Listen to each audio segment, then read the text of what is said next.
Yeah, I think we can. All right, thank you very much. First, I'd like to acknowledge that we are gathered on the traditional territory of the Coast Salish people and express our deep appreciation for that. This forum is a result of discussions that we started having at our Vancouver School Board, at our Vancouver School Board Advocacy Committee. Many of us around the table were expressing concerns that the announcement that was made by government in early December really hadn't, people didn't really understand the significance of the kind of spending reductions that we were going to see. I co-chair that committee. My name is Patty Backus, and I am a school trustee, former chair of the Vancouver School Board, but still there as a trustee.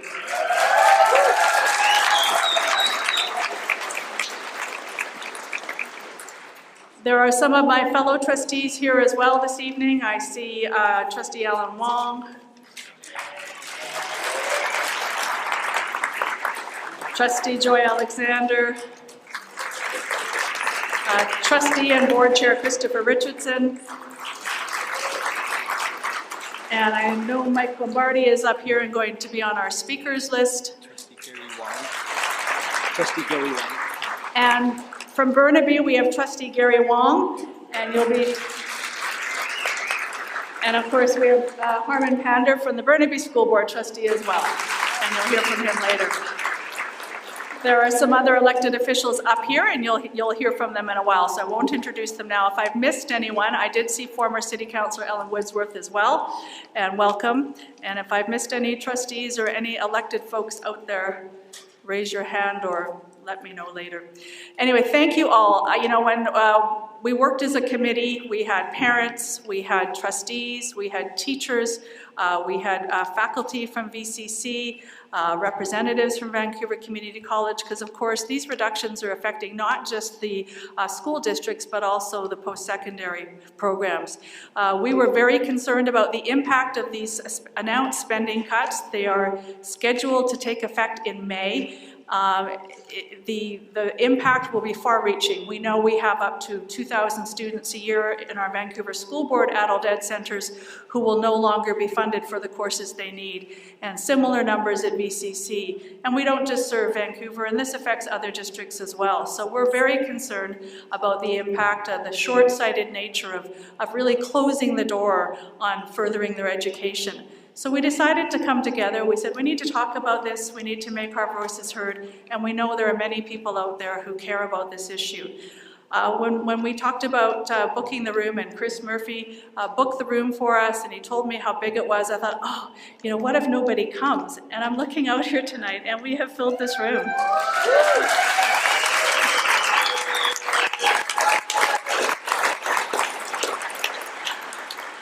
It makes me very, I haven't felt very happy about this situation, but seeing all of you here who care deeply enough to come out, I know people have very busy lives, it is inspiring, and it tells me that indeed that adult education does matter to people. Yes.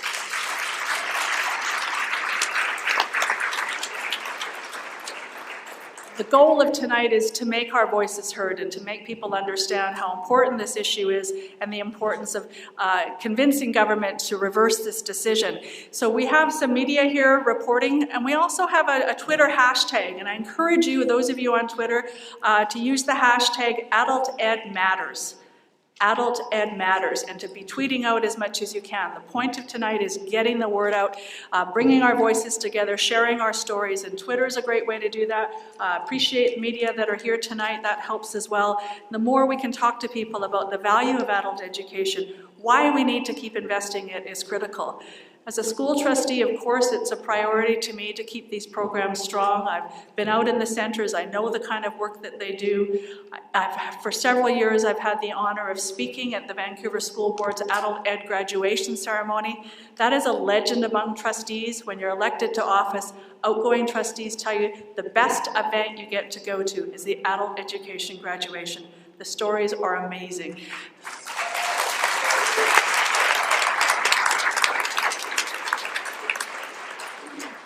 I have a bit of a personal attachment to this as well. I have a 19-year-old and a 20-year-old, and it's because of the adult ed programs at the Vancouver School Board that my kids have been able to have final success in high school. My 19-year-old son graduated last spring after attending the Lord Roberts program, and my daughter has attended Lord Roberts in Main Street, and many of their friends have as well for a whole range of reasons. And I've talked with them. I've had kids filling up my kitchen at night talking about what this funding change will mean, and it is pretty devastating. And these are kids who are just thinking about where they want to go. We have a BC Jobs plan that requires a lot of training, and we need to keep access so that people can move on. So I have a number of people up here with me tonight. We're going to start with hearing from some students about their stories, and then we're going to hear from some other folks who are up here, and then we'll hope to have time to hear from some of you. And I'm also going to encourage you to sign the petitions at the back of the room. We're gathering information and keep that voice going. So thank you very much, and I'm going to turn it over now to our first speaker. And our first speaker is Molly, and Molly is a Main Street adult education student. Molly.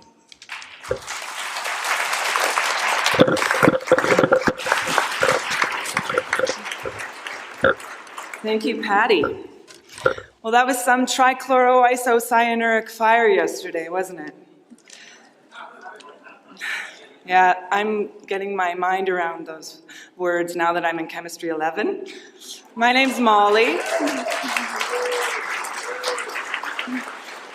I'm 45, and I'm a mom of 3. And I've spent 20 years working part-time jobs and short contracts and volunteering for my community. And my main focus has been parenting. And now that my youngest is in kindergarten, I have stopped running in circles for other people for a minute and taken a look at my life and my career. And I am going through some sort of mid-40s repurposing. I graduated from high school in 1988. I went to Langara College and graduated from theater arts in 1993. And my first production was a baby, and that put me into this parenting race. And the consistency of parenting does not bear well with the precarious income of art, being an artist. So the reality of my picture is that I've been working. I work for $18 an hour as a first aid attendant in construction. I feel like I've hit the ceiling. I feel like I've hit the wall as a waitress, as a laborer, as an administrative assistant. And this Gladstone Adult Education Center moved into my neighborhood. And I wanted to upgrade to go into something like nursing, and I do. I'm doing that right now. I am enrolled, and I love it. I love learning. My 16-year-old looks at me a little differently, and I feel a lot more empowered. My options are opening up. I have the taxpayers to thank for the heck of a deal I'm getting. I only have to pay $20 for one course for Chemistry 11 until this change comes in place, which will proposedly put it up to $550, which would put it out of my reach. Yeah. And I am one of the fortunate few who am able to, I have a partner who will support me while I go to school, and a lot of my friends are not in this situation. A lot of my friends in this community we share are bending over backwards to pay huge rents for this beautiful city that everyone wants to live in, and childcare is crazy. So if that $550 becomes a reality, it's not a reality for other people to upgrade. And you know what? Every mom knows and every kid knows that if a playground isn't accessible for everybody, it's not much fun. Well, if education isn't accessible for everybody, then a democracy isn't much fun.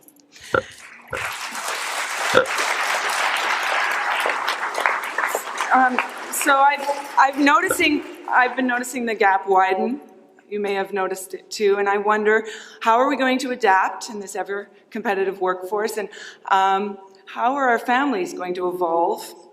Well, I'm going to stay positive, and like many other women in their 40s, I still have something to give, and chemistry is blowing my mind. I now look at the warning labels on the building materials that I work with in the workplace with new respect and understanding.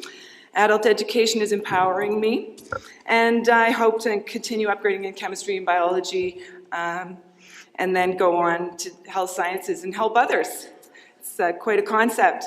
And I think education doesn't stop when you graduate from high school. Education continues, and this is public education we're talking about, and adult education matters. So let the learning continue.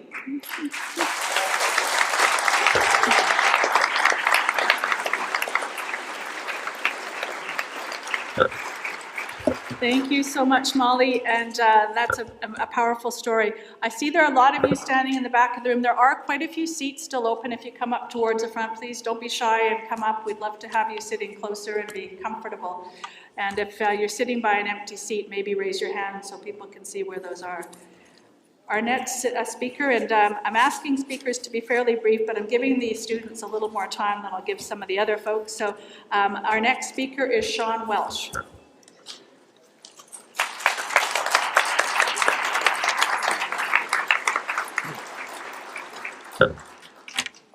I promise to keep this speech to less than 3 minutes. My name is Sean Welsh, and I am taking the Computer Applications Program for People with Disabilities at VCC. If the cost of this program was between $2,000 and $2,500, 9 out of 10 of my classmates would not have been able to take this great program. The 1 student out of 10 who could afford this program has a father and elder sister who are both doctors. One of our co-students is a single mother and is on her journey to being a social worker for the disabled. Without this program, that dream would never have had materialized. For myself, I am 50 years old and have severe asthma, scoliosis of the spine, nerve damage to my left leg, severe obesity, and fighting depression. Last summer, I was on welfare at a cost to society of $600 per month, plus $300 in medical costs and going nowhere. My heart sank when I first read about this program and I applied immediately.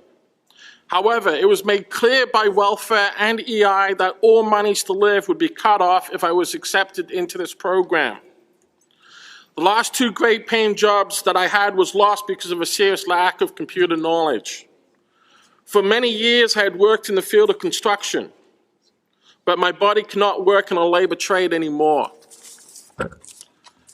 However, with 2 other courses totaling 4 weeks and this computer program, I can now stay in the construction industry as a first aid and safety officer for the next 15 years, becoming a taxpayer earning $70,000 plus per year.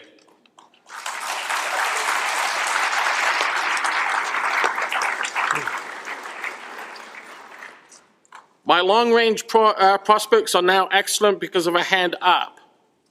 The upside for me is huge, including my 14-year-old son and my fiancée moving in with me. Once I was accepted in July last year, I took the courage to say goodbye to welfare and work 3 days a week for a temp agency and go to college 3 days a week because I could see the light at the end of the tunnel. The more barriers you put up for society's most needy, the disabled, the more they will not apply or seek help. Enrollment will go down drastically, allowing for the pretense to cancel these great programs, therefore creating a low-pay, no-way-out slave labor force of society's most helpless.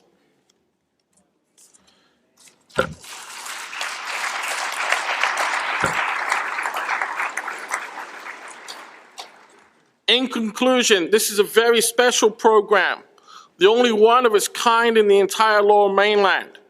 We are the guardians of these programs, and we should fight tooth and nail to keep it. This province is at the beginning of an economic boom with 1 million new jobs opening up in the next 7 years. So shame on this government for doing this.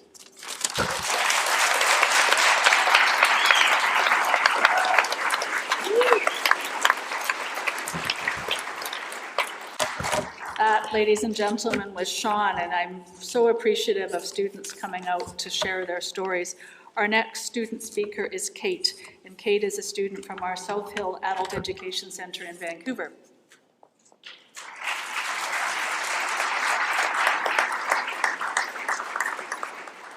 Hi, my name is Kate Liu.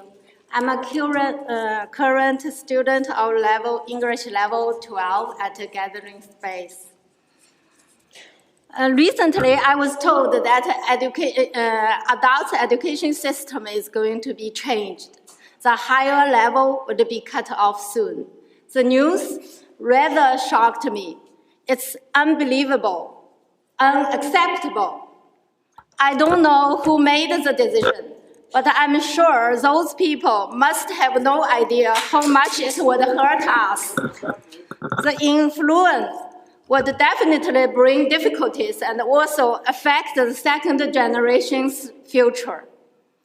I'm also pretty sure those people haven't considered about how tough for us as immigrants to start over a new life in a foreign country. I worked as a high school teacher and a newspaper editor when I was in China. 6 years ago, my son and me came to Canada.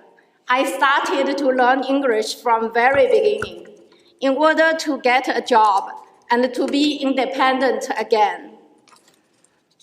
I spend so much time, as much time as I can to improve my English skills. Later, I got a part-time job working at a flower shop and then at a retailer at the Pacific Center. Now, I work as assistant at Sutton Real Estate.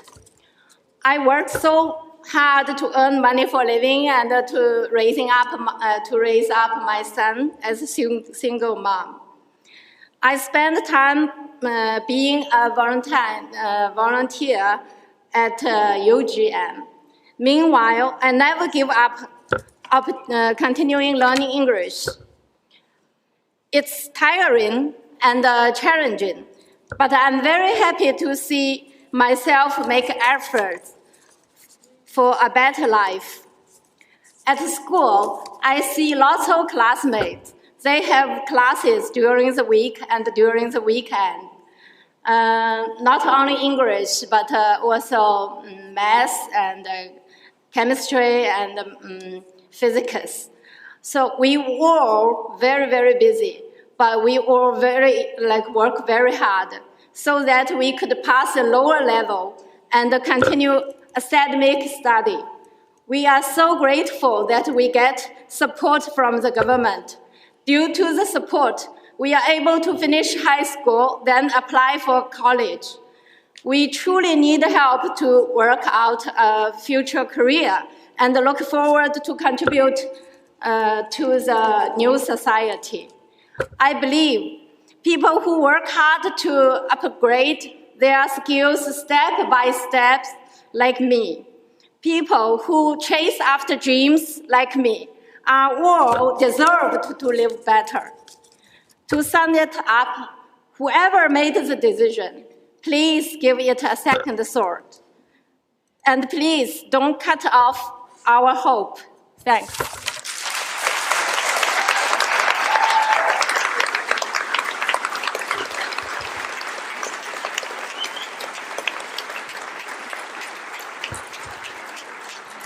Thank you to Kate for that, and that really is the message. What Kate said at the end is don't cut off, don't close this door. There is still time to reverse this decision. That's really the main message tonight as we hear all of these stories and why this is such an important opportunity to keep available, and it's important that we all make that voice heard. Our next speaker, another student, is from Vancouver Community College, is Giselle.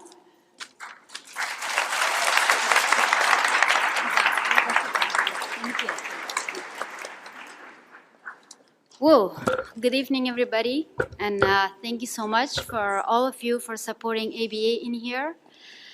It means a lot. We need more people like this to come in here and support adult basic education. I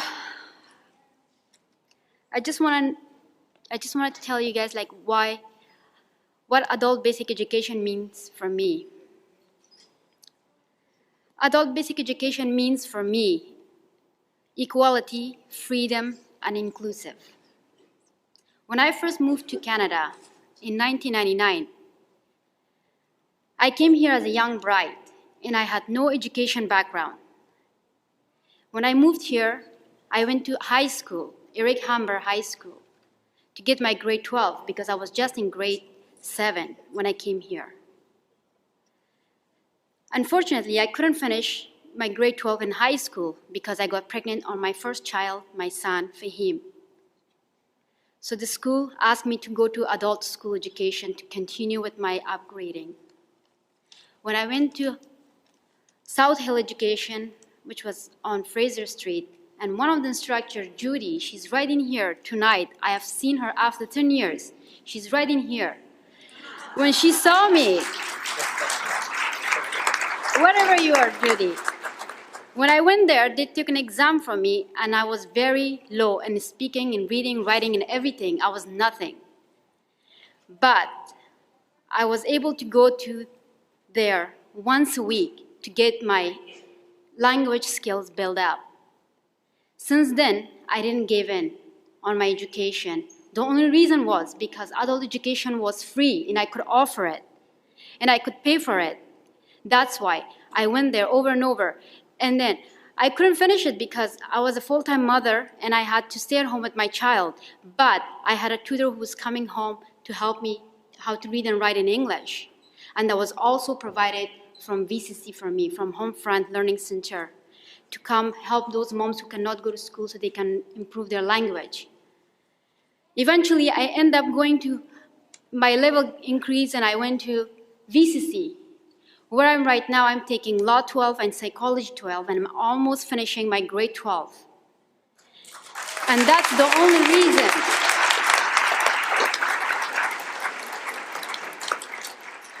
And that's the only reason because I could offer the fee. When I heard that the fees is going to increase, for VCC it will be $1,600, and I'm almost ready there to finish, like get my grade 12 in the summer, inshallah, and then I will get it. But before then, before I leave and get my grade 12, I want to fight for those students who are going the same struggle and barriers like I did in my life, because adult education should be for adults and it should not be closed because it's very important.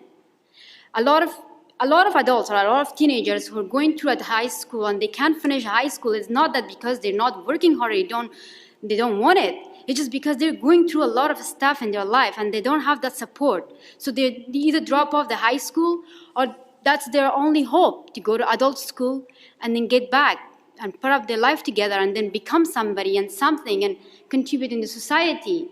Just like I'm hoping, for me, as I said at the beginning, that adult education gave me freedom, inclusion, and equality. So I feel equal right now to standing in here and speak up and then say why education matters and why adult education matters for us.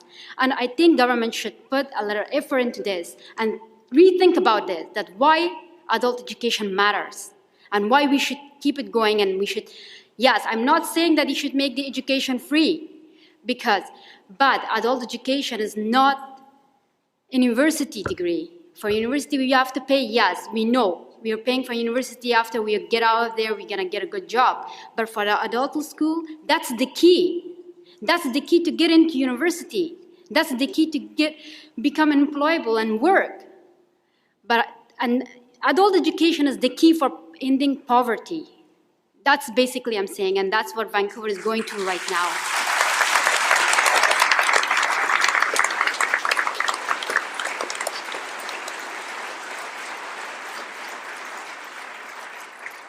I'm really grateful to be in here and have my opinion and express it and say it. It's just because education gave me freedom to do this. And I am here right now.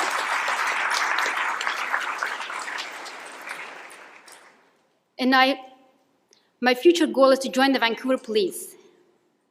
The only reason I got this hope and this goal, once I went to adult school, I learned, I built my skills, I learned about my values, my qualities, and I know a lot of young women like me, they have the same dreams and goals.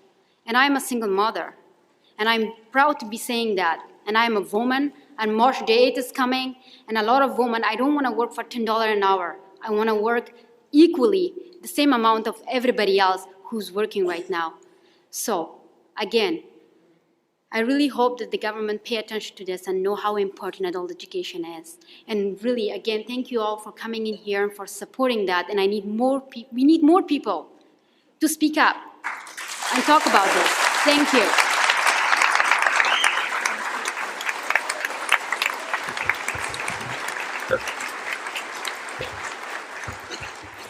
Hear, hear, and thank you, Gazelle. That is the message. We need people speaking up. And really what we're hearing is how adult education is enabling all of them. All our speakers so far, I notice, are parents as well, setting, I think, an incredible example for their own children about the value of education and taking those opportunities. We have two more students to hear from, and I do want to note that we did invite all Vancouver MLAs and several MLAs outside of Vancouver, and those who did respond and came are up here on the stage. We have one more who's still going to arrive. Jenny Kwan is on her way from Victoria, but we did invite them, so just so you're aware of that. Our next speaker is another Kate, and this is our Kate from VCC.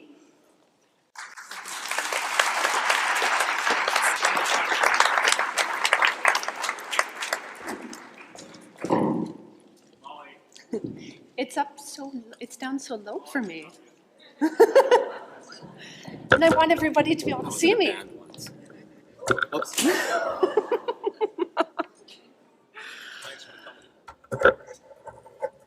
Sorry, breakfast television. This is not helping my fear of public speaking at all. But when they told me that they were going to cut the funding for adult basic education, I just simply couldn't be silent on it, even knowing that I would turn a shade of red that would most likely match these curtains. Is that happening right now? Oh, thank heavens. I came here from a very small town in the Okanagan. There were not a lot of opportunities for me, no educational opportunities, certainly no job opportunities, so I took a chance. I came down here to Vancouver. I didn't know anyone, and I didn't really have a lot of support, but I figured, hey, I can probably get a job here, and I kind of could.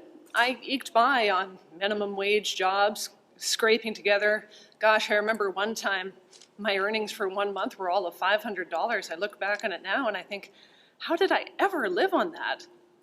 And ultimately, it wasn't a great way to live, and it's something that I wouldn't want to be doing right now. Luckily, I learned about the Adult Basic Education program at Vancouver Community College. They were only going to charge me $20, and I could go back and get all the prereqs that would be the stepping stone to being where I wanted to be. And I'm very happy to say that because of that program, I was able to get the prereqs to become a licensed practical nurse.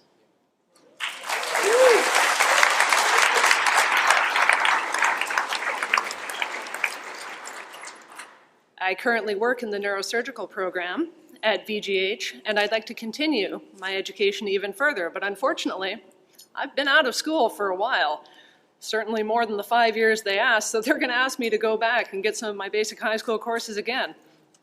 Could I go ahead and shell out that $500 or $600? I could, yeah, but there's a lot of people that can't. And I just want them to have the same opportunities that I did. Thank you.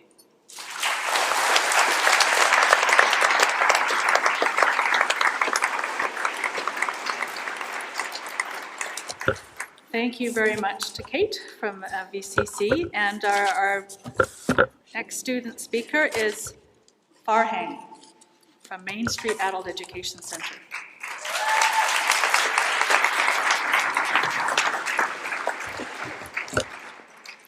Hello, ladies and gentlemen, trustees and members of legislature.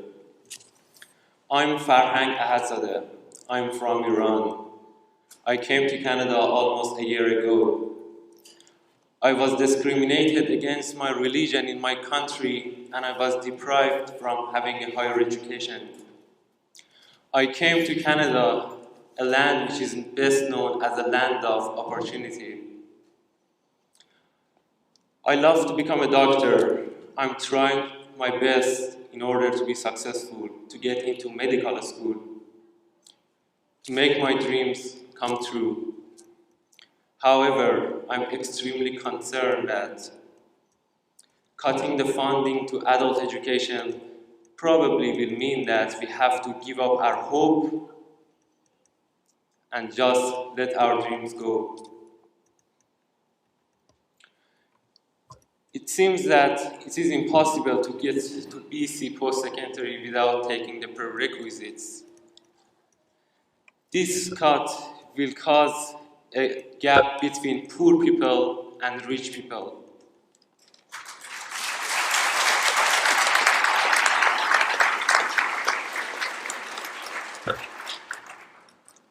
All humans are equal. Education is everybody's human right.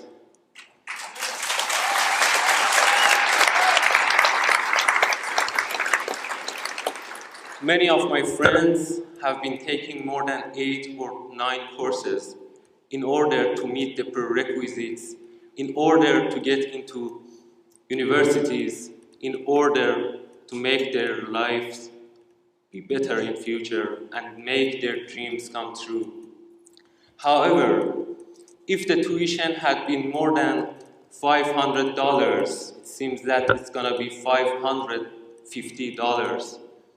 It would have cost them more than $4,000, which is not affordable for everyone. And it will create a gap between poor people and rich people.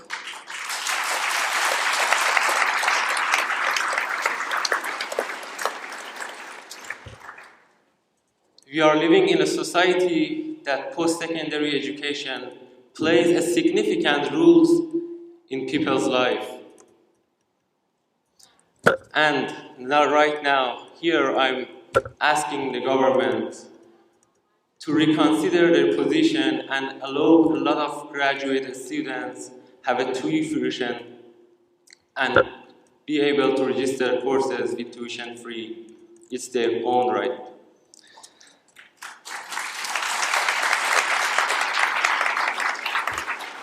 I'm hoping that one day someone won't be deprived from having a higher education, from having better life, and serving his country, Canada, a land of opportunity, just because he cannot afford the course. Thank you very much, ladies and gentlemen.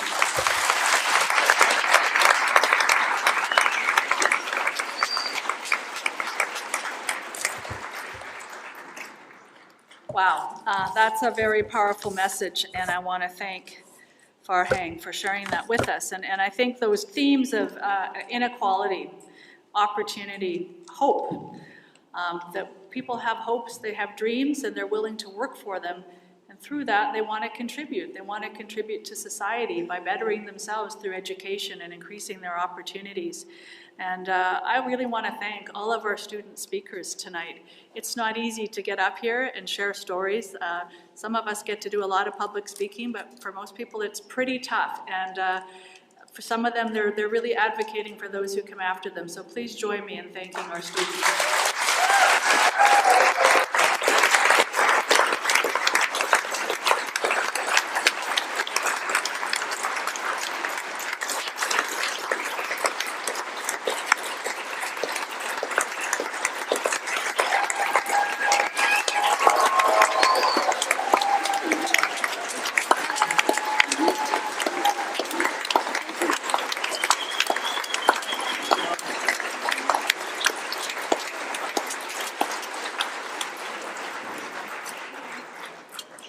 That was a well-deserved standing O. Thank you so much. And I always say it's the personal stories that mean a lot. You can hear things from folks like me and some of the others, but to hear it from the students themselves, the kinds of opportunities, the things that they want to do, how hard they want to work to do that. And so it's a huge, with huge appreciation for them coming out this evening. We have some other folks who who asked if they could say a few words tonight, and we were very happy to welcome them to the stage. Our first speaker is Jim Eicher from the BCTI.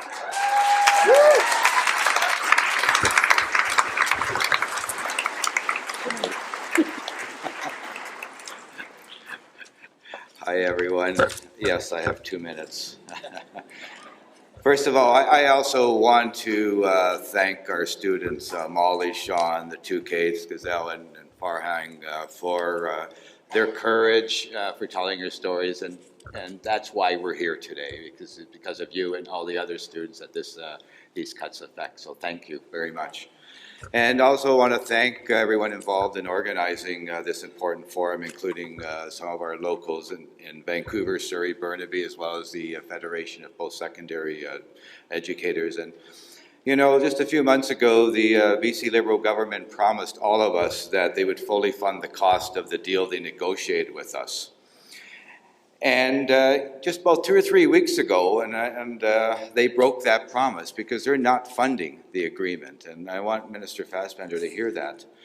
But you know, they actually broke their promise even a few months earlier than that. And that was back in November, late November and December, when they announced that they were cutting the support for adult basic education.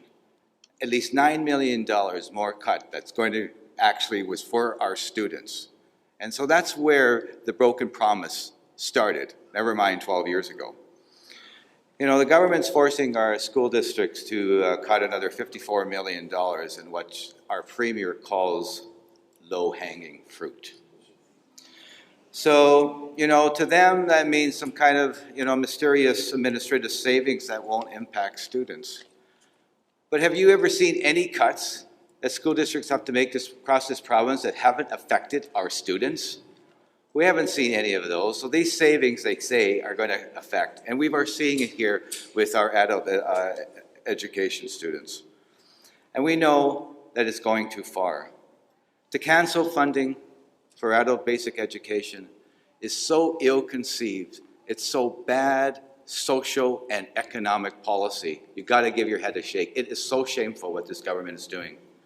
And so, you know, I want to tell the Premier of the province and the Minister of Education that adult education, our adult education students are not low-hanging fruit.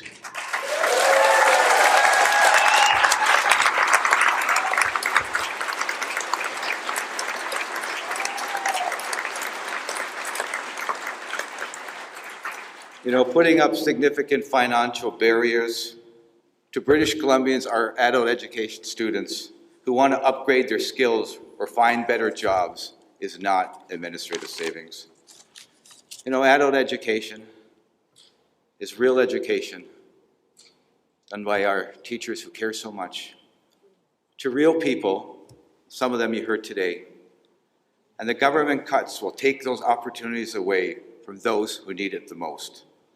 You know, instead of cutting taxes, more than $200 million worth to the richest few, the government should be investing it back into public education, into adult education.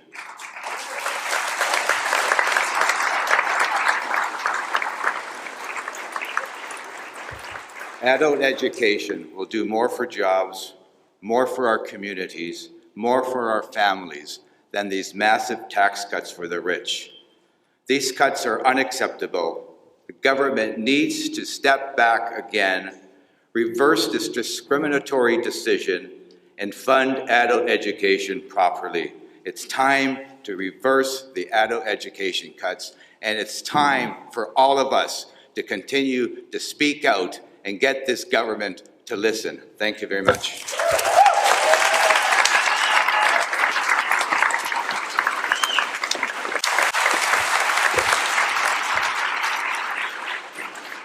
Thank you very much. And as I often say, teachers are among the best advocates we have for public education. I sometimes shudder to think where we would be in this province if we hadn't had teachers fighting and standing up for public education all these years and pushing back against efforts to cut programs and cut funding. So thank you so much for your ongoing advocacy and for that of all of your members. Our next speaker is George Heyman, and George gets to go first among the next group because when I sent out the invitations, his came back faster than I had barely time to send. His office came back and said, George is going to be there, so I'm putting you up now, George.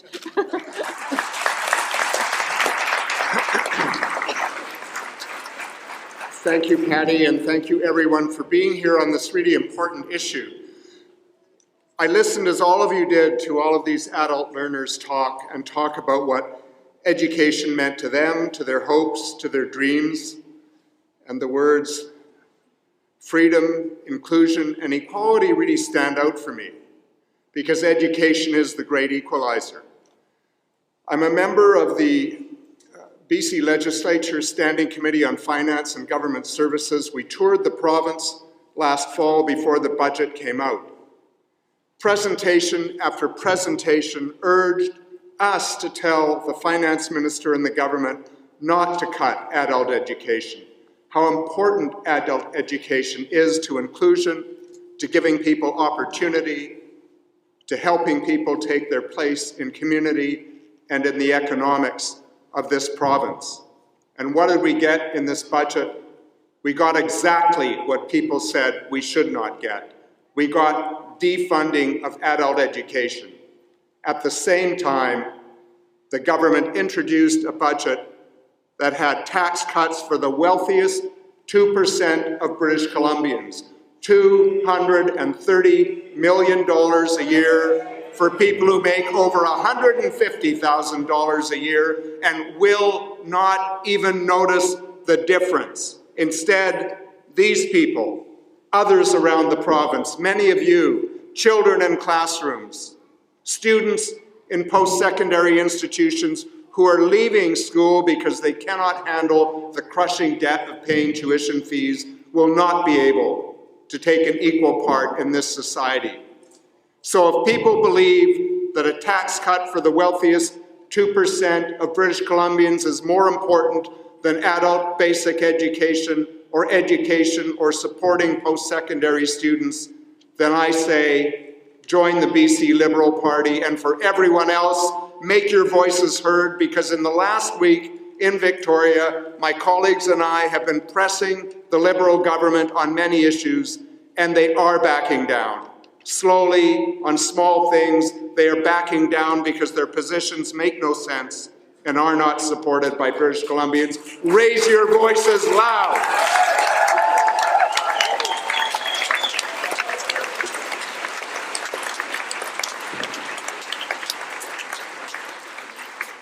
Thank you very much to George Heyman, and yes, raise your voices, make your voices heard. Remind you of the Twitter hashtag, AdultEdMatters, and thank you so much, George. Our next speaker is Mike Lombardi, who is also a school trustee.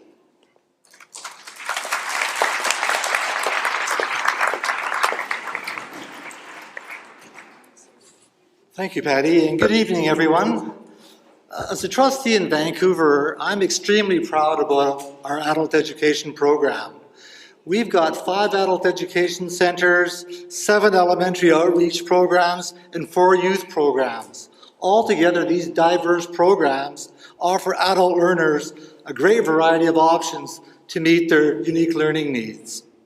And you know, every year Vancouver graduates more than 400 adult learners, which is just a fantastic accomplishment in our city. And as Patty talked about earlier, I've gone to the adult education convocation ceremony for 6 years in a row. And I'm totally awestruck at that event as I watch 400 graduates cross the stage with their kids, with their grandparents, and talk with passion about how adult education gave them a second chance to reach their goals and to be successful.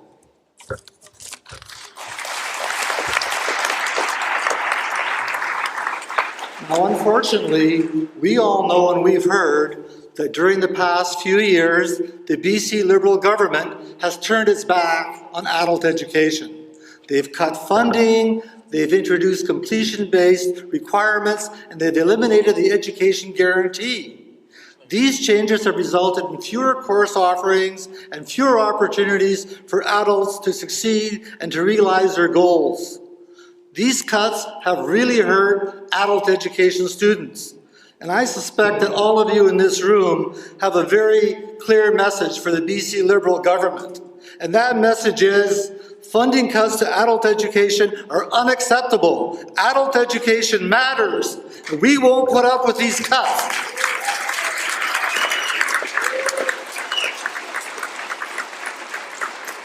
We all know adult education is a basic right, and it's time to restore the adult education cuts in BC right now.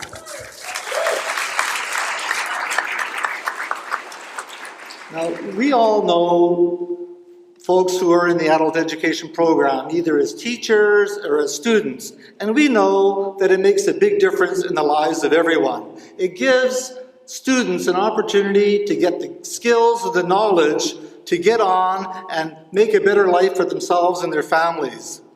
One of the things I've received over the last few months is many emails, phone calls, and letters from adult education students. And I'm just going to share a few of the quotes from some of those letters. One said, "Getting your education is something that no one can take away from you." Another one in their quote said, "The structure of our adult education courses helps me as a mom and as a student." Another, "Adult education taught me to never give up on my goals."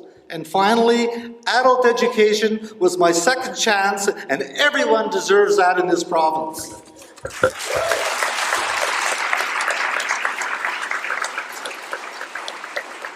Now, the VSB, Vancouver School Board, has been a very strong and vocal advocate for adult education. We have repeatedly lobbied the provincial government for additional funding, and we recently called for an urgent meeting with the Minister of Education to discuss the crisis in adult education funding in the province. And all of us in this room need to continue to work together to let the provincial government know that adult education matters and that adult education is a basic right, as many have said tonight. After this meeting, I hope that you'll go home, talk to your family, talk to your friends, talk to your colleagues about the importance of defending adult education as well as K-12 education. And I would call on all of you to think about meeting, phoning, writing, or emailing your MLA and the provincial government with one clear, simple message. Adult education is an investment in our province, and that adult education matters. Ask them to do the right thing and restore funding to adult education and bring back the education guarantee now. Thank you.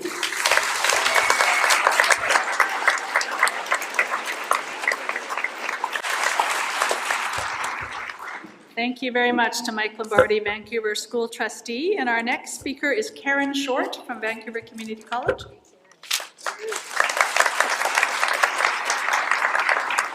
Thank you, Patty.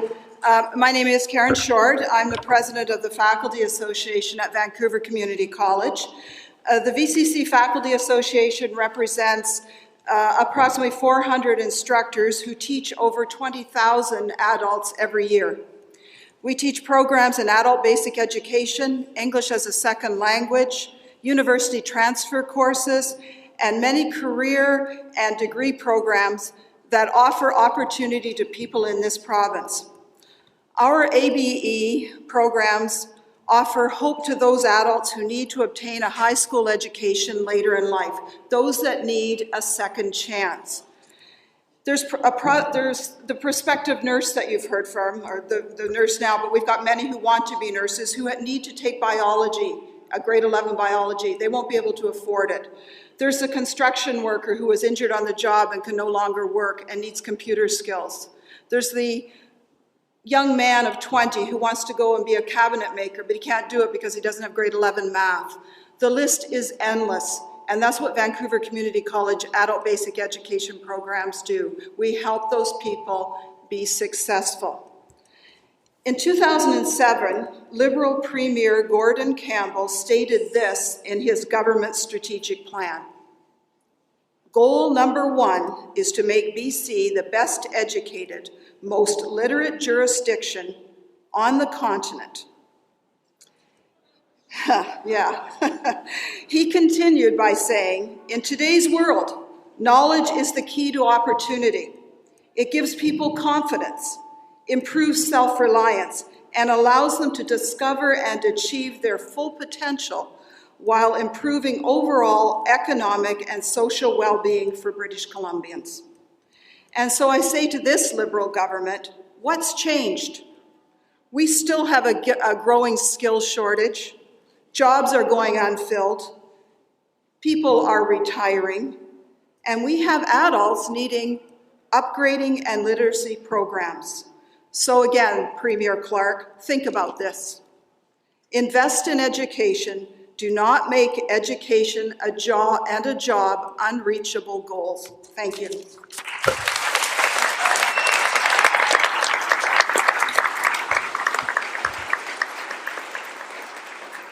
Thank you so much to Karen Short. And some of the genesis of this discussion was I got together through friends. I'd heard about Karen and the work they were doing at VCC, and we said, we need to talk. And as we started talking, we realized that we were all facing the same challenges.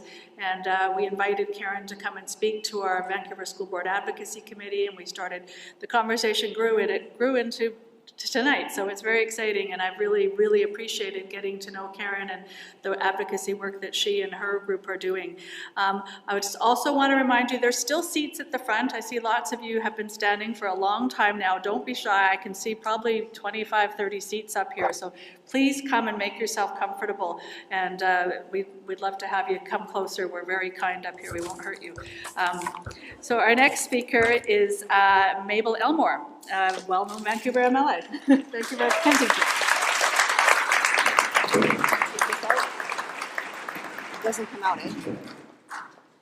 Thanks a lot, Patty, and it's great to be here and see a room of so many students, teachers, citizens concerned about adult basic education. And we really heard from the stories from the students about the role of adult basic education and the transformative power that it has, supported by the great teachers who are committed to providing those opportunities.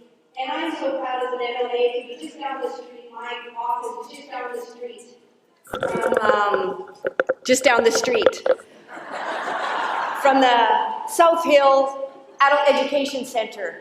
And a few years ago, there were cuts to courses, and students came and teachers came to talk about their experiences, and I stood with them and other members from the Vancouver School Board and advocates to talk about the value and the value of adult basic education in these courses. And it was through students raising their concerns, standing up, speaking out, making the case that the government was pushed back to restore funding. And friends, this is my message that I have here for you.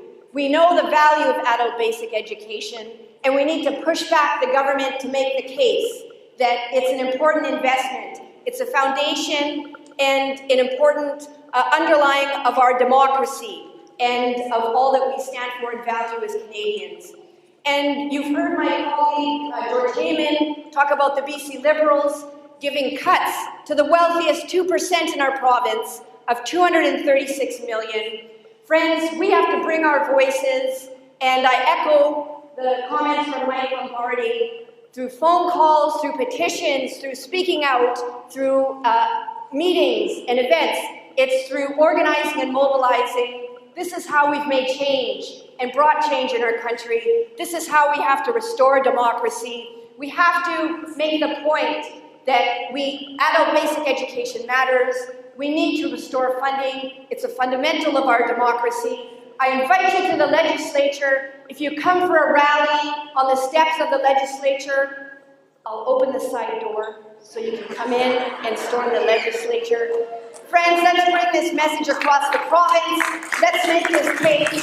Let's restore funding to adult basic education and set the message that we stand for equality and democracy and opportunity. Thank you very much. And let's continue to struggle and help restore adult basic education.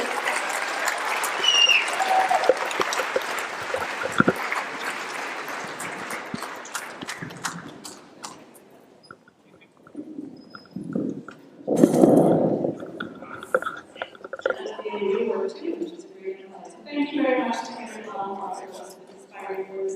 And we just have a few more speakers up here this week. I want to remind you that we're going to want to hear from you as well. So I just have a few more speakers to go, and I know we're going to keep it fairly concise. And our next speaker is a fellow school trustee who knows the files, and welcome very much to him from our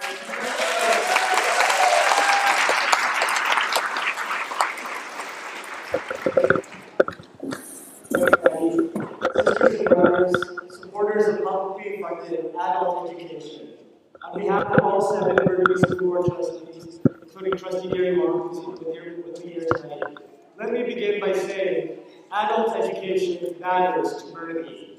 It's mattered ever since 1928, when the Burnaby School District first began offering community and continuing education programs.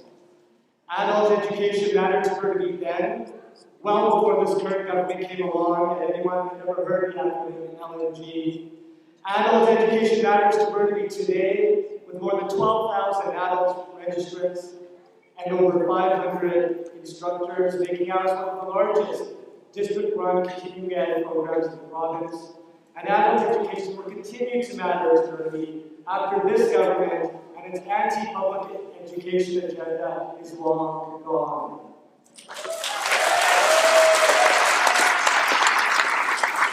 Adult and opportunities in Burnaby include literacy foundations, language instruction for newcomers to Canada, vocational certificates and diplomas, and general interest courses.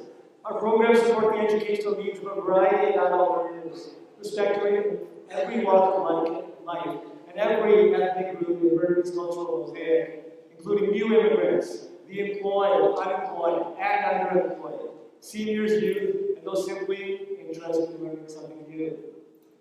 But it's the critical high school completion component that my fellow trustees and I, and many of you here, are especially concerned about. While the provincial government is busy putting out financial barriers to limit basic educational access for those that need it most, Burnaby has been busy accomplishing goals to create more opportunities and more spaces that foster lifelong learning for all, such as the SCAL Continuing Education Center, which had its grand opening on February 18th, and Burn Creek Community Secondary School, which had its official opening as a community school just yesterday. Both are prime examples of what's possible in community and continuing education when the political will exists.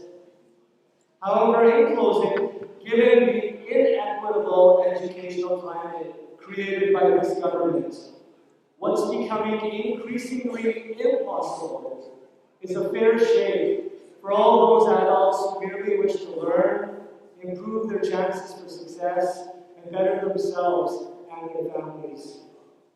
And that, sisters and brothers, is simply unacceptable to the Burnaby School Board, and it should be unacceptable to any politician at any level of government across BC. Thank you for listening. Let's continue to raise our voices together as we cover the conversation. I'd like to bring you out here tonight for publicly funded adult education.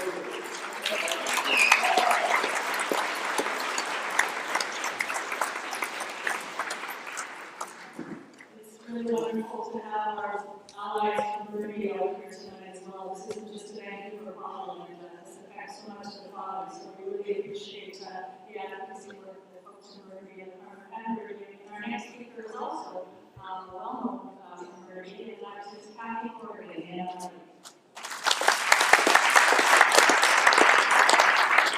Thank you very much, Patty, and thank you to everybody who's organized this event. And it's wonderful to see so many dedicated teachers, so many determined students speaking and talking about the reality of the importance in their lives of adult basic education. I bring you greetings on behalf of the BCNEP and our leader, John Horgan, and on behalf of our K-12 spokesperson, Emily Robb Fleming, and all of my colleagues from Victoria and around the province who are appalled that we have a Liberal government in Victoria that is not committed to making the most important and smartest investment in the world, and that is investing in people through our public education system. I am our province spokesperson for post-secondary education.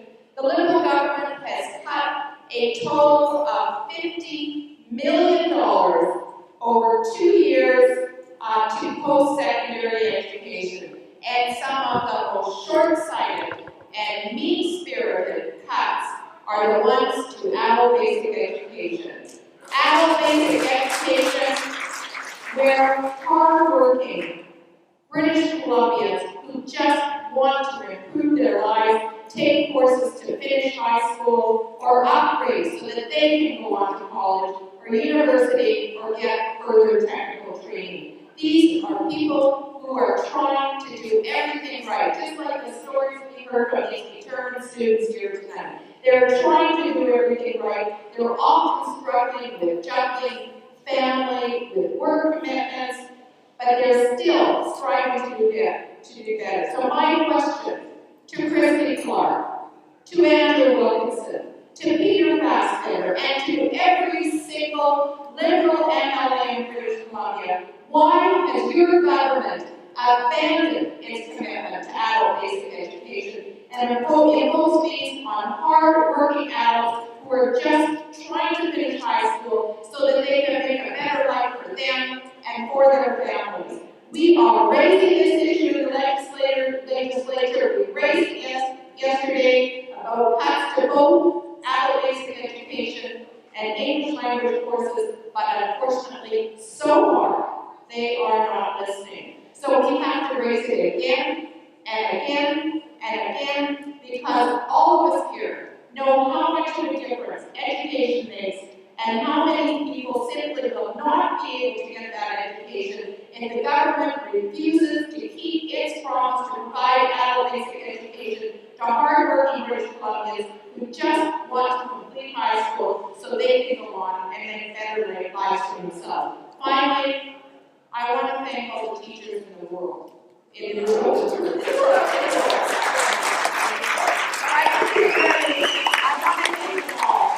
want to thank the teachers in this room, like Karen and Ray and all the teachers from Burnaby and Vancouver, Patty so ably speaks out for. I want to thank all the teachers because your job is the most important job in the world, and the students know it. We thank you, and let's continue fighting for this.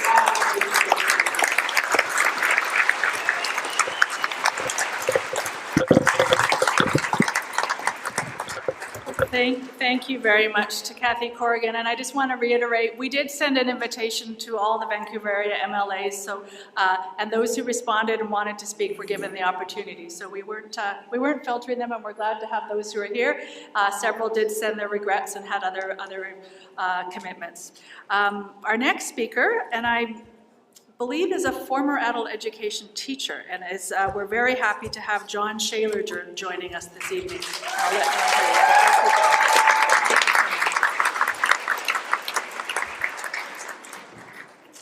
It's great to see all of you. It looks wonderful out there. My name is John Shaler, as mentioned, and I recently retired from Vancouver Community College after teaching ABE for 20 years.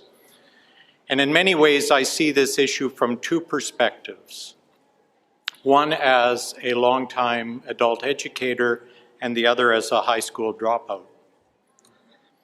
You see, I quit school in 1965 when I was 15. That doesn't make me special. Other people did the same thing. But school didn't work for me, and I had a number of barriers in front of me. And I got out of school, had a number of menial jobs, was unemployed off and on.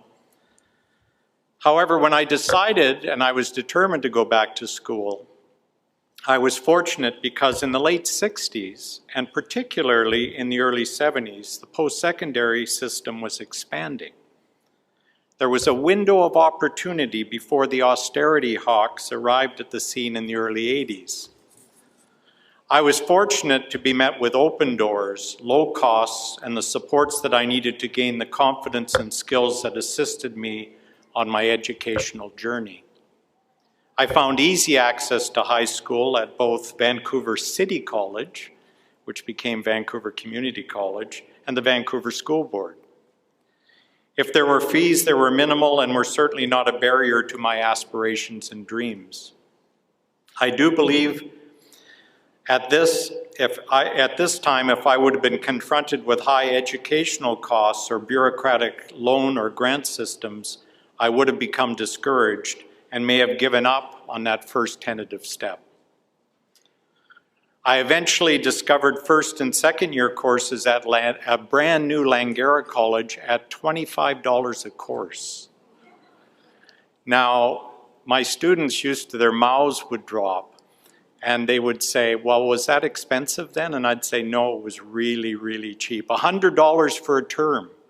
And at VCC, they're talking about for high school upgrading to impose exorbitant fees of $400 a course and $1,600 a term. That is so shameful and short-sighted.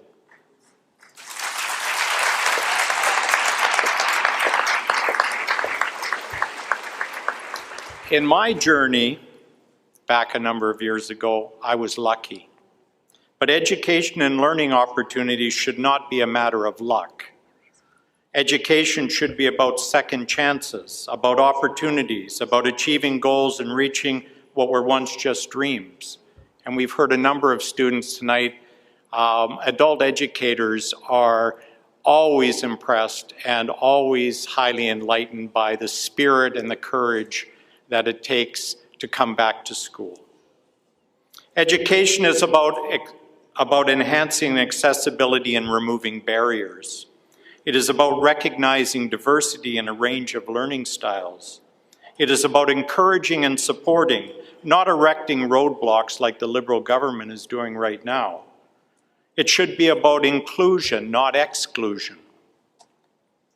When I ventured along my educational path, I remember hearing the clarion call, education is a right, not a privilege. Education is a right, not a privilege.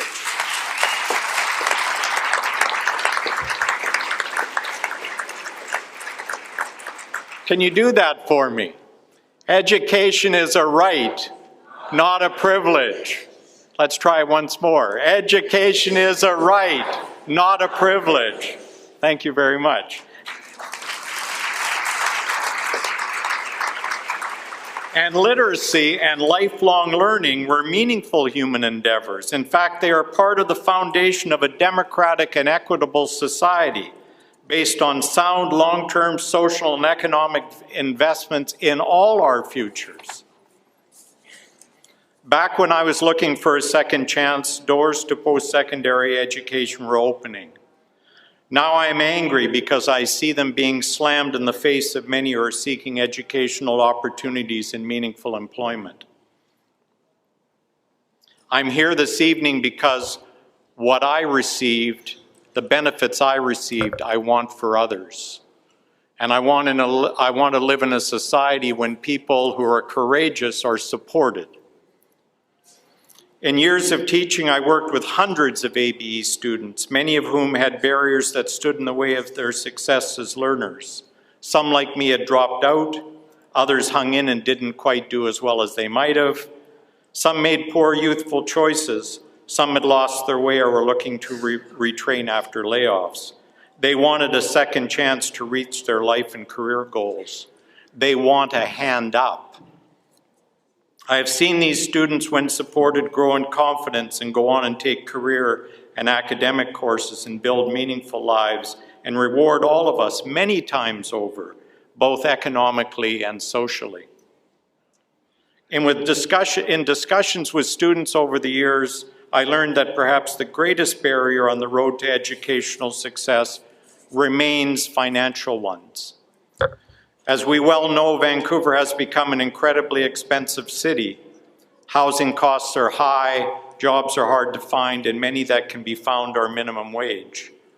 Many of these jobs have irregular hours and no benefits. In short, our students arrive at our educational doors already carrying heavy burdens.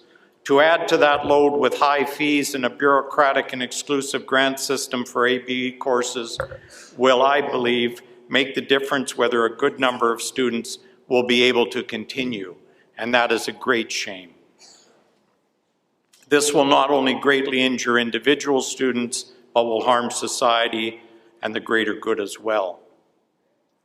Years ago, I began to hear the expression, "We are moving forward," or "We need to move forward." How many people recognize that expression? We may use it. The first person I think I remember heard using it was Gordon Campbell, from the former leader of the BC Liberals. These words, unfortunately, have often been used, as they are now with ABE, as a cover for the cuts that are undermining the access and are creating barriers throughout an entire public education system. Instead of moving forward, we're being hurled backwards to a time when education was more for the privileged, and the rest were to be trained as worker bees with little chance to change that job description. And others were marginalized and the doors were closed on them totally. So what is to be done? I mentioned at the start that I'm very pleased to be at this forum. I think I did. This morning, I gladly signed an online petition urging the provincial government to make ABE funding permanent and tuition-free. I was pleased to sign it, but I want to do more, and I'm sure all of you do as well. I have one modest proposal, and people who know me, my proposals are always modest. It is to work to form a kindergarten to post-secondary coalition, bringing together all those who are witnessing the undermining of our entire public education system. In the past year, BC teachers stood up to the bullying of the BC Liberals. We have seen cut after cut and campaign after campaign to protect public education. What I feel that we haven't quite seen yet is a concerted effort to join together to let people throughout the province know what is happening from kindergarten to post-secondary and how that is affecting and will affect their children, families, friends, and everyone who feels that ultimately education is a right, not a privilege. Let's join together and begin to push open the doors of public education. Thank you.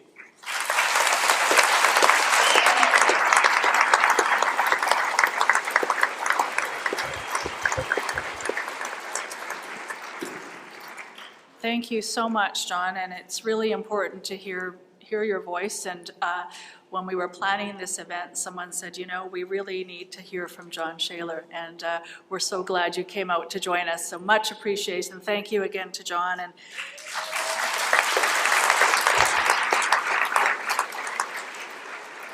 let's say it one more time. Education is a right, not a privilege. Education is a right, not a privilege. You see, he's still a good teacher. He taught us that. And I have to say I hear and I fully want to second the motion regarding John's modest proposal regarding the need for those of us who care passionately about public education, equitable access, quality public education that is available to all. We need to come together. We need to make our voices heard because we have something that is so good, that really works so well. We're known all over the world for the quality of BC public education. People come here because of our public education system, but it really is at risk right now, and we really need to protect it, we need to nurture it and invest in it. So hear that message, and let's keep that conversation going. So thank you so much to John. I'm also very pleased to introduce our next speaker, and we have from our Vancouver Elementary Principals and Vice Principals Association. It's a little bit interesting in Vancouver. Our adult educators and our adult education administrators are actually affiliated with our elementary group. So it's a bit of a long story, but that's why you'll hear VESTA, our Elementary Teachers Association, often playing a large role in advocating as well, because it's their members who teach in our Vancouver Adult Ed Centres and support students. So I'm very pleased to welcome Rosemary Love to speak on behalf of the Vancouver Elementary Principals and Vice Principals Association.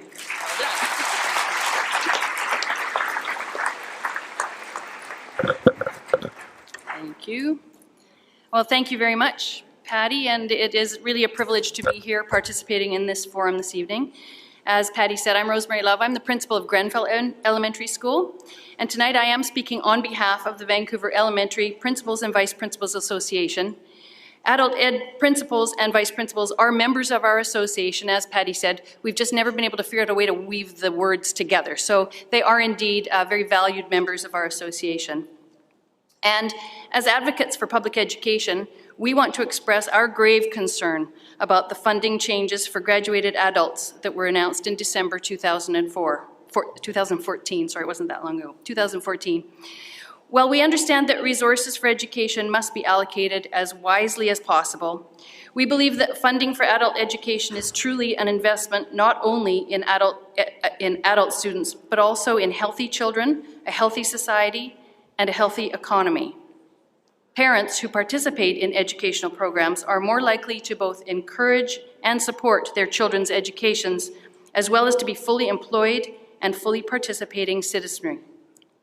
We're grateful for the ongoing support of the Literacy Foundations program.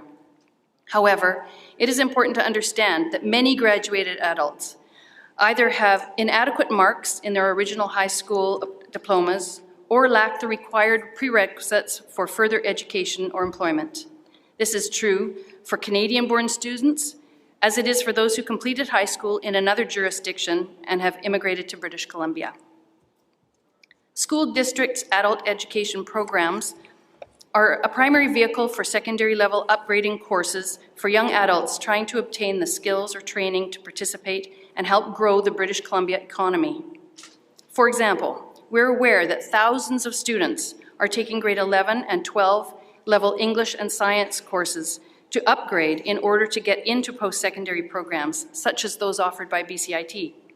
Reducing funding for these young people seems counterintuitive if it hampers their ability to get the training they need to become skilled workers in our province. While graduated adult students who lack prerequisites or have marginal grades may be able to complete required prerequisites at a post-secondary institution, many are living at or below the poverty line and simply are unable to afford even a modest tuition. Post-secondary institutions have limited grants to support these students. School districts like Vancouver are not able to offer these grants to needy students. We are very, very concerned that those adults least able to pay are most disadvantaged by this change in funding. Decreasing funding to the graduated adults for grades 10, 11, and 12 courses may also have unanticipated effects on youth and adults who have not yet graduated. In many districts, graduated adults make up a significant demographic in high school completion courses. Removing funding for graduated adults may have the unintended consequence of decreasing the options that school districts are able to offer to youths or adults who have not yet graduated. Adult education programs like those we offer through the Vancouver School Board are, in a very real sense, dream machines. Dedicated and knowledgeable support staff, teachers, administrators, and volunteers help students achieve their dreams each and every day. We urge the Ministry of Education to continue to support access to lifelong learning for all students, including youth and adults, and call on them to work with educational stakeholders to explore alternatives for long-term stability in funding these important programs. Thank you very much.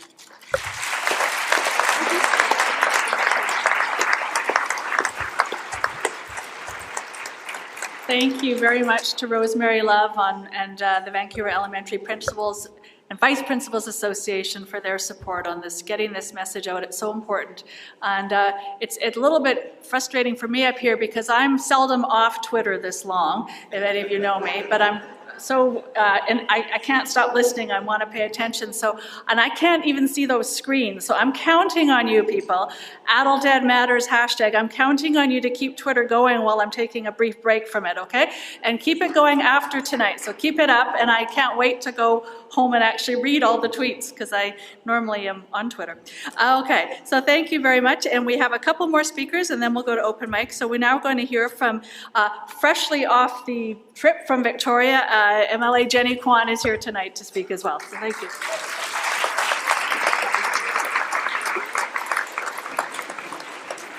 Well, thank you very much, Patty, and good evening, everyone. I am so delighted to be here to add my voice to all of you to say to Christy Clark and to the BC Liberals that public education matters, to say that ESL matters, and to say adult basic education matters. It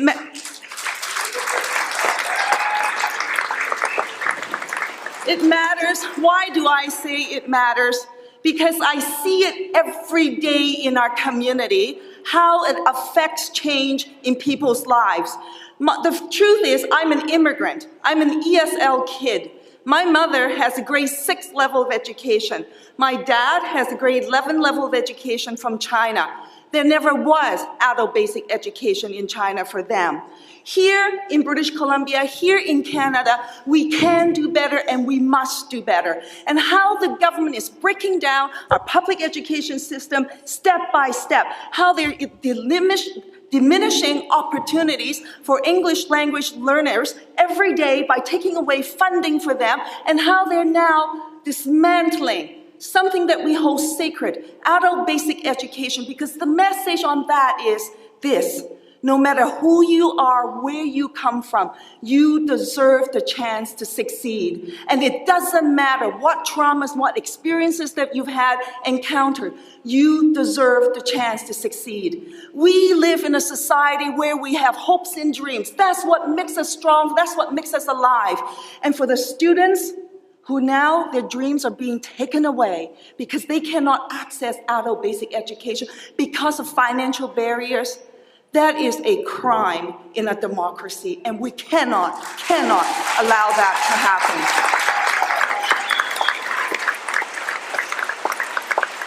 I know I only have 2 minutes, so I'll be very quick, and I want to say one other thing. We have a lot of issues in our communities. We have students who face traumas, none more so than the first people of this land. The very people that we had taken so much away from them, and the abuse and the traumas and the systemic discrimination that they face. And many of them had not succeeded in the first round in the education system. Adult basic education will give them a second opportunity, and we owe it to them for the history of this country.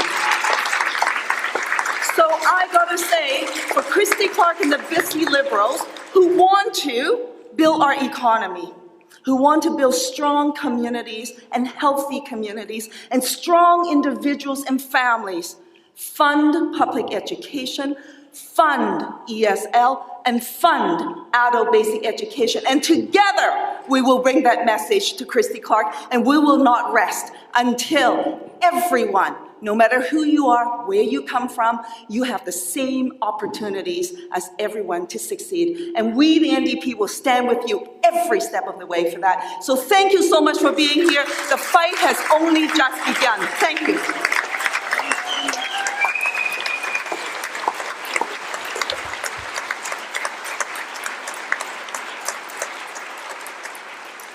Thank you very much, Jenny. And I have to say, I want to thank the MLAs who did come. I know they've had a really busy week, and I'm just really appreciating that everyone made it here. And I know you all have families and things to do as well. So thank you so much for coming and sharing your voices to this important evening. Our next speaker is Taryn Thompson.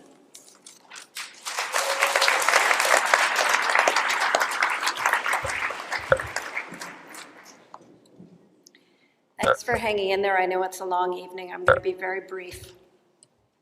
My name's Taryn Thompson, and I've taught adult basic education at Vancouver Community College for the last 15 years. I've always felt honored to be able to do the work that I love, work that is meaningful, and work that gives me as much as I give it. What I always take away from my work is admiration and respect for my students. ABE students are a tough, hardworking bunch. They have, for the most part, had negative experiences with educational systems, and yet they return to school because they are determined to improve their lives. They return to school although they have to continue working, often more than one job. They continue to come to school in addition to parenting. They live this existence of low-paying jobs and parenting and school until they get the courses they need for specific programs or until they achieve their adult graduation diploma. I admire these students. And so it sickens me to hear as I did when I was in Victoria meeting with government recently. The government thinks many of our students are scamming the system to get the bus pass. Scamming? Let me tell you about scamming. Scamming is taking $50 million away from the public system and giving it to private schools.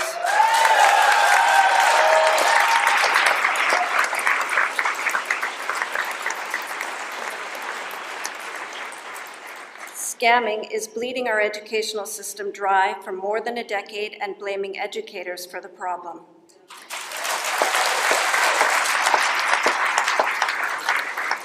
Scamming is telling providers of adult basic education that they need to operate like a business and turn a profit. Oh yes, there is scamming going on, but it is not the students who are doing it. What is going on in adult basic education right now is not logical. We know that. The government talks about its jobs plan and then begins to make it impossible for people to get the education they need to fill those jobs. What is going on in ABE right now is also plain wrong. Basic education is a right. It is a fundamental human right. To ask people to pay for this level of education is wrong to the core. Education is under attack in this province. First, it was the public school teachers, and now it is ABE teachers. We need to stand together. The principles we are fighting for are the same. We want a properly funded education system from kindergarten to grade 12 for students who need that level of education, no matter what their age is. This government hasn't been very good at listening so far, but that doesn't mean we're going to stop shouting. We're only getting started. Basic education is a basic right, and we will not stop shouting until this government agrees to fully fund it. Thank you.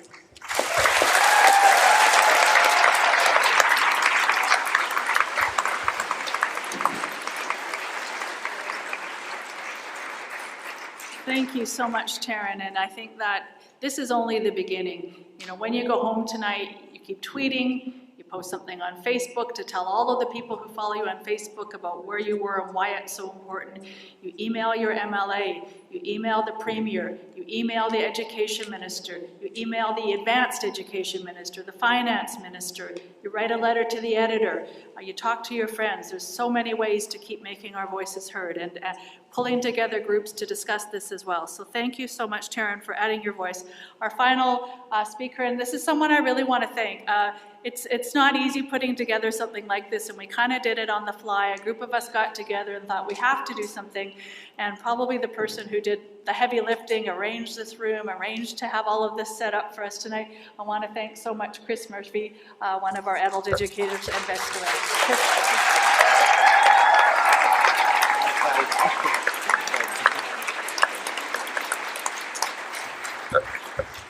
I didn't sleep last night because I was worried that people wouldn't show up, but you showed up. Clearly, adult ed does matter.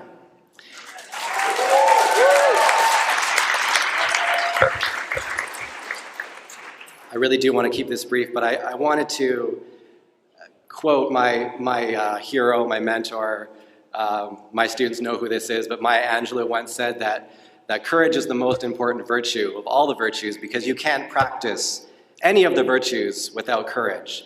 You can be anything erratically, but you can't be anything consistently without courage. And I want to thank the students who had the courage, and the students who have the courage every day to come to school, to take a chance. It's hard, it's scary to do that. The courage to want to have a better life for themselves, for their families, the courage to make this society better. And I want to thank everybody up here and all of you here who had the courage to stand up for education, who understand that education is a right and adult ed matters. I just want to say thank you for coming, and we appreciate it so much. Thank you so much.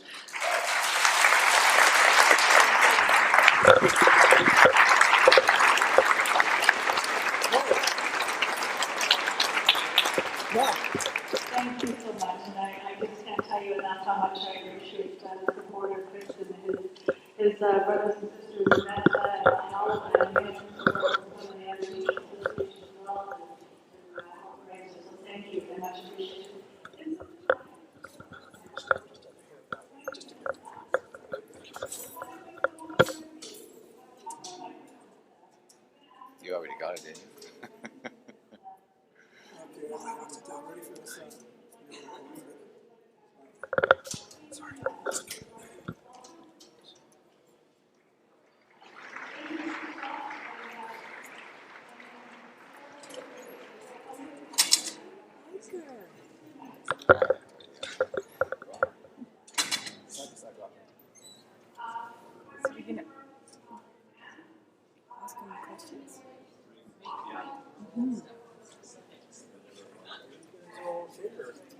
Yeah, I guess I'm gonna ask. Do you want to stand on the other side? I'll wait. Sorry, till do you you want finish. to? I mean, we could put you in the middle. Well, I'm just sort of if he looks off to me this way, that'll be bad for you guys. That's why I say Molly might go on the side of your camera kind of thing, right? Okay, well, I'm just. Are you talking to? I was gonna ask you a question, and they were gonna film me asking you a question. Sure.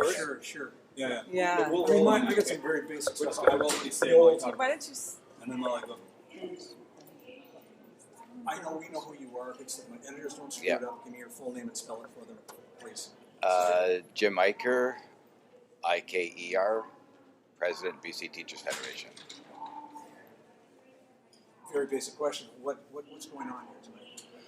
Well, this is an important forum to speak out against the cuts that this government is making in regards to adult basic education.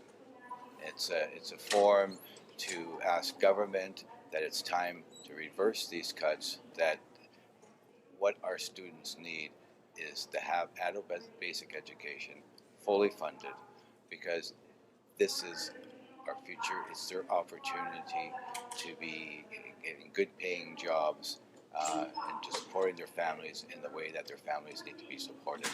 And this policy of government to cut funding of adult basic education is just so shameful, so bad, so ill-conceived. It doesn't make sense in terms of socially nor economically.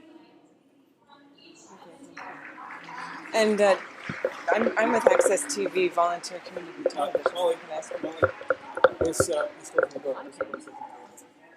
Well, we don't have it framed up. Have to.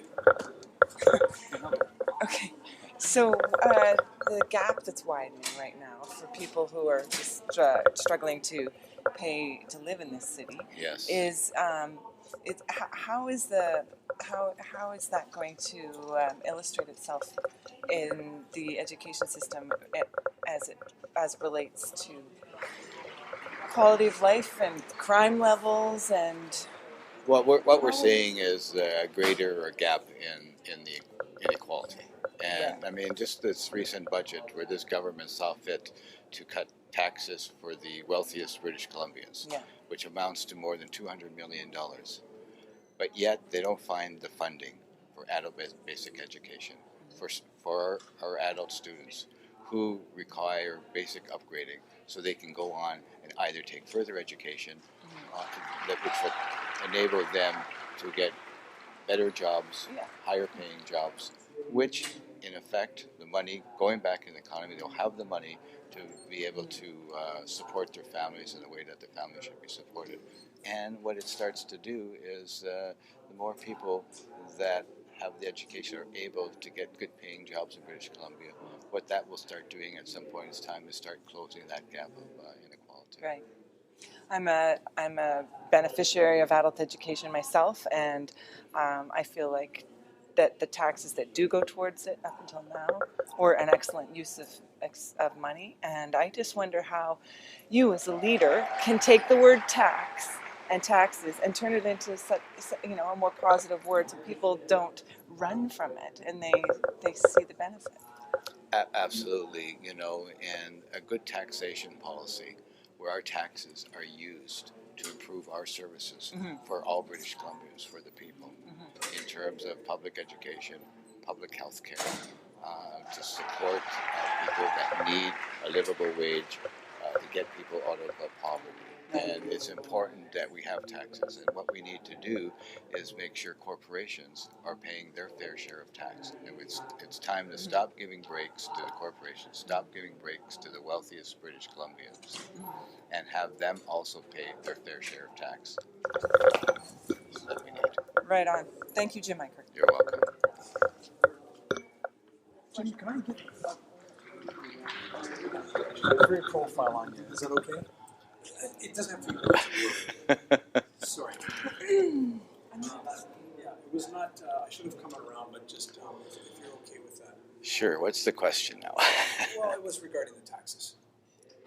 And this and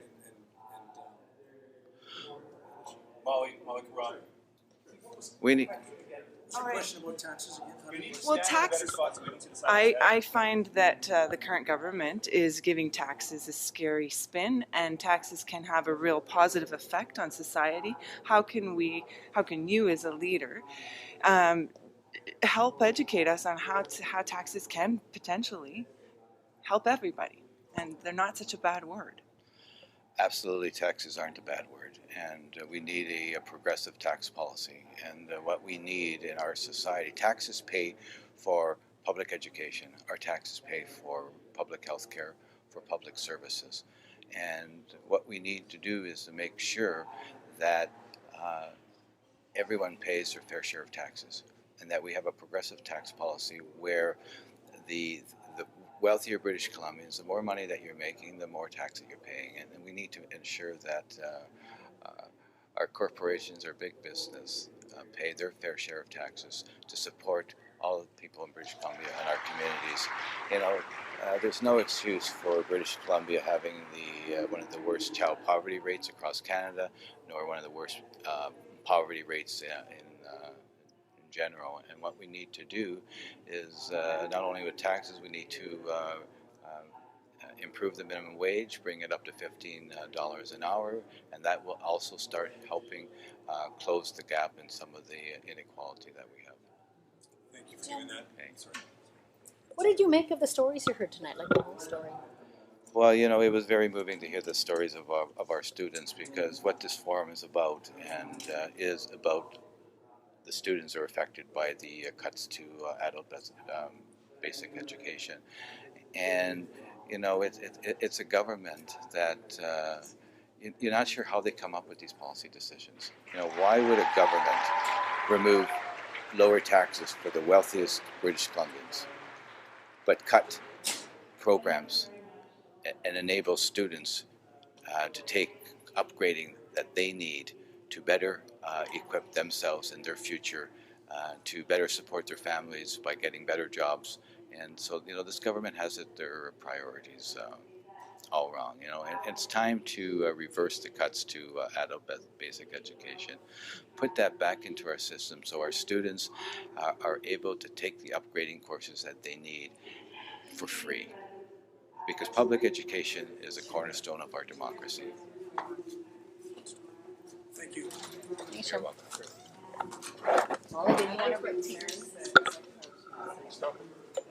My arms get so sore from the pain. Oh, Do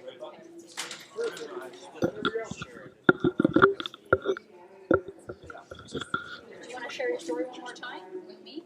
Absolutely, right on. This is what it's all about. I'm not the third left place. Yeah, and you're looking, like a lot of you guys are looking back going, well, it's too bad it's not going to happen for the people behind us that are coming up, right? So I don't know if you want to recall your story. Yeah, I could quickly. Let me think here. What did I say? Well, no, I mean your personal circumstance. You benefited from adult ed, didn't you? I'm continuing to benefit from Chemistry 11 and Chemistry 12. I hope to get into a health sciences program like nursing. I didn't think of that when I was graduating back in 1988. I went into theater arts, and as life took its turns, I didn't make a living as an artist, so I need to upgrade. And I'm in my 40s, and I have a lot to offer, and I feel I've invested so much of my life, parenting and in community. I think it's time for me to learn again, and I think that the cost of $20 for a course is amazing, and I felt really empowered now that I'm in this learning. If it goes up to $550 or $600, that is a big barrier for me. And I just was really moved by all the stories I heard tonight by a lot of people who are in way tougher situations than I am. I'm one of the fortunate few. And just the cost of living in Vancouver, the childcare, the competitive workplace, and the changing economy makes us have to really be resourceful, and this was a resource that I really value, and it's worth defending. Adult ed matters. Thank you. All right, thank you, Molly. May I get your name? Renee Bernard with News 1130 Radio. Yeah, and I'm Doug with And I'm Molly Caron with Co-op Radio. I'm a volunteer. That's where I started. Did you really? Oh, a long time ago. Back